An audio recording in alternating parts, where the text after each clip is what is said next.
Welcome to Mindfully Augmented, where we talk about living with intention in a world that is shaped by technology. I'm A. And I'm B, and this episode is brought to you by the Hierarchy of Needs app, available on the App Store.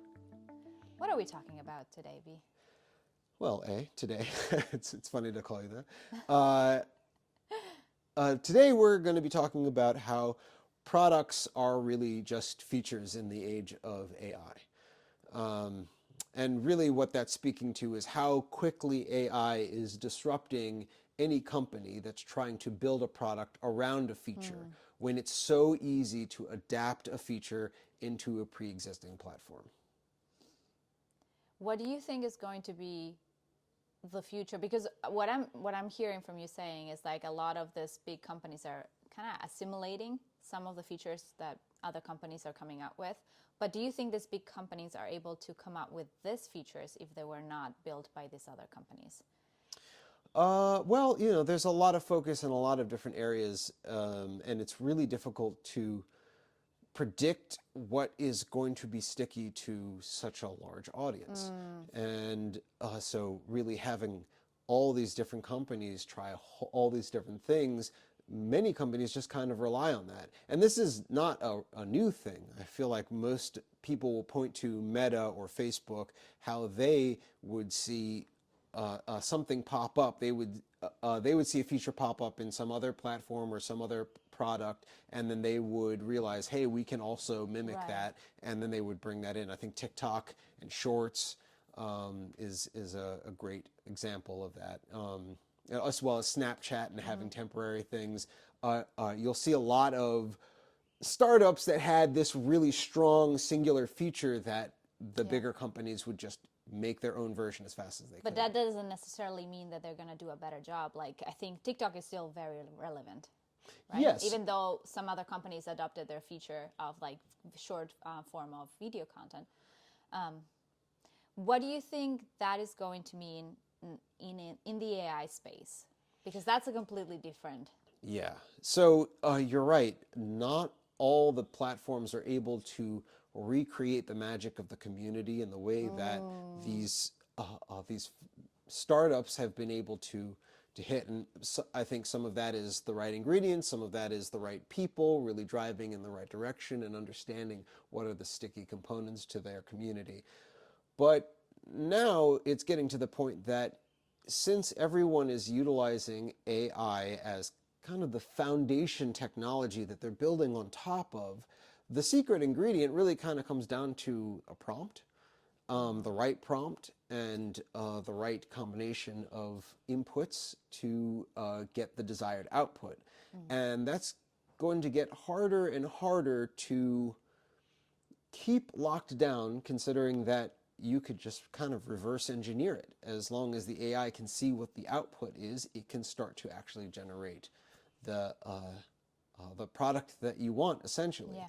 And I think the best example of this is kind of the situation surrounding the AI-generated clothing, where now you've had a few companies over the last 6 to 12 months that have basically made their plan, made a whole product, a whole application around being able to take a picture of yourself and see yourself in clothing that you haven't purchased yet. And if you get to see what you look like, it makes it easier to purchase. And as of yesterday, Google, as of yesterday at the time of this recording, but Google implemented this into their pre-existing AI platform, which means that now anybody who already has that the access to their Gemini platform, they don't have to pay for a separate application. Everything's integrated. Everything's integrated. So this really is not just disrupting how startups are going to have to navigate within this space, where you're going to have to start to think a whole lot bigger and a whole lot longer term, which I feel like most people aren't. In fact, I would argue that the industry doesn't promote that. They promote you focusing on a small niche problem and getting the best at addressing that problem. So it's not just going to be affecting the startups in this way, but also the VCs that are used to funding, and they've built their entire scope of practice of how to fund 100 companies working on different things and getting that one winner, this is really, it has the potential of completely decimating the VC market if people aren't able to adapt to wider, longer visions, to less unicorn thinking and more elephant thinking, as Erica someone, Wenger. yeah, has I so think famously put it. I'm pronouncing her last name. Sounds very Swiss, the last name, so I would say Wenger. But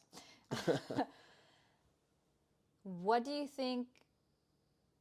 What do you think it's going to be the new, as of now, like agentic AI? Everybody's rushing to get this tools, this productivity.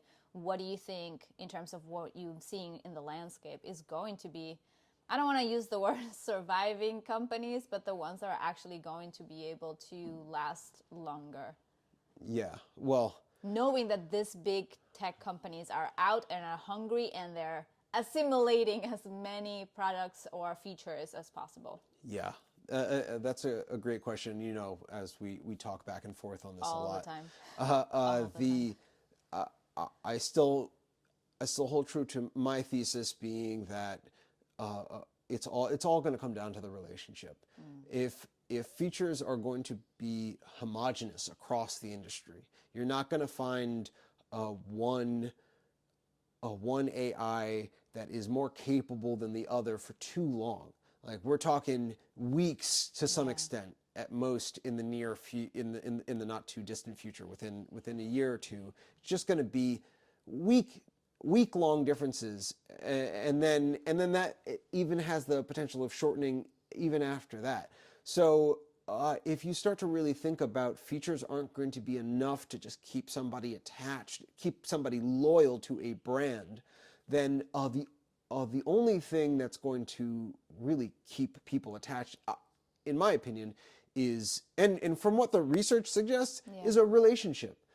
Is a really good, well-founded relationship. It's that you are connected to something, someone or something, that ultimately isn't something that can just be easily recreated. It's more deeply rooted in your identity. And this used to be how people saw themselves with maybe Nikes. This used to be how and why the network effect of something like Facebook was so important, because once you had that connection of all the people that you were connected to, you weren't likely to just up and go to another social platform. All your friends were already there. All these people were already connected. It was all about the relationship, right? But now we have to start thinking about, what is your relationship with the AI? Not everybody's thinking about that, of how we actually need to develop a relationship. I think that is still a potential, a far-fetched concept for many that are developing that relationship. How are we behaving? How are we setting values and boundaries with this technology? It seems like I don't see a lot of people talking about this. I agree. There are a few podcasts that I've been listening about that, but not a lot. Yeah, I agree. In fact, to the contrary, I feel the standard position about your relationship to AI is that A, it's a tool, and B, that it should remain disembodied. Yeah, and I think, what was it yesterday that we heard the comment that I think Elon Musk was talking about the robots and the AI, that there was going to be like the personalities, that we could treat them however we wanted to treat them, and they were still going to be nice to us. Yeah. That to me was an assessment of where we are and how much work we need to put in, because I don't think that is going to be the best healthy way moving forward. Yeah. Where we can do whatever we want and expect the other, in this case, the other technology, to stay at a standard that makes us feel comfortable. Yeah, that it comes from this perspective of I feel like culturally, the West has adopted this: exploitation is okay. Exploitation is something that you can somehow isolate. You can somehow section off, and that when you do it in one area, it actually doesn't affect the rest of your life. When I think what we've found over time is that, like, actually exploitation has long-lasting effects on how you perceive the rest of the world, how you perceive others, how you show up to all your other relationships. When you think that it's okay to exploit something, that it actually will change how you operate as a day-to-day, or what you work towards, or what you believe is possible. And so when we're talking about building a relationship with AI, it is not necessary. It is not from the perspective of what I feel like a lot of people, when they hear that, I think there might be a red flag going off, like creating a relationship with AI. Like there's so much danger with that, and that is completely valid and warranted. I think we're coming, where I'm coming from is a place of like, we have to recognize that we are building a relationship with this already. Regardless. Exactly. And now we need to start to come to terms with, what does that mean? And how do we want the outcome of that to be? If you do not understand the mechanisms, or believe that there are, even if you don't have evidence of there being actual mechanisms that we can stop AI from coming into our world the way that it is, then the next thing is, well, then what is the healthiest way to introduce it into our lives? Right. Which or I don't. Building products that integrates. Yeah. Yes. And it's not even like necessarily the next thing inherently. I think the next thing for most people within the industry is, how do we make money off of this? Yeah. How do we get the most adoption? How do we solve needs? But not really like, how do we solve people's problems? It's like, how do we solve people's problems in a way that will make us the most money, Right. or get us the most amount of power within the context of the industry, the most amount of market share. And so, this kind of thinking is ultimately, I think, self-destructive when thinking of things as products, as our mindset is wrapped around products, because ultimately it's going to fall apart the more that most people can do it. So then it just comes right back to who's making the best relationship. And then ultimately where I feel like you and I came in on this is, well, if it's going to have to be a relationship, what's the healthiest relationship we can make? And that's really how I think we differ in thinking of, like, all right, so what's the first principles approach to working towards an AI system that is the healthiest for us, given all the things that we know that have happened in the past, and how our entire industries are incentivized to put fiduciary duty first, like the financial duty first. And so I feel like we're already coming at this from a place that is kind of on the outskirts, is kind of on the margins. Not a lot of people think about the problem, whether you're for or against AI. Not a lot of people are thinking about the problem the way that we've managed to approach it. But I also want to add a little bit about, I feel like spending time with female founders has also given me an insight of how many women are building from an empathy point, and seeing how more women are entering the tech space now that the AI is giving the space and the opportunity and the tools that maybe before it was a little bit more difficult. So I think we're going to start seeing more companies that are, I don't know if necessarily focusing on the relationship with AI, but trying to use AI for ethical reasons, and focusing on moving from a place of pioneering innovation, but also kindness and empathy, which is I think those also will potentially build long-lasting products.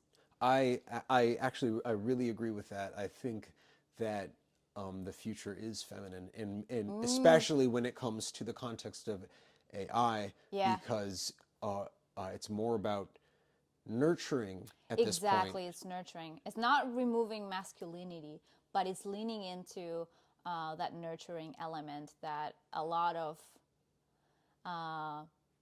my female people are using on a daily basis, and now it's just channeling into building. Yeah, it's more practiced just culturally. On the feminine end of the spectrum. In the feminine end, there you go. Yes. And that's better articulated. I'm not sure about that. But I think I'm very curious to hear what other people think about that, because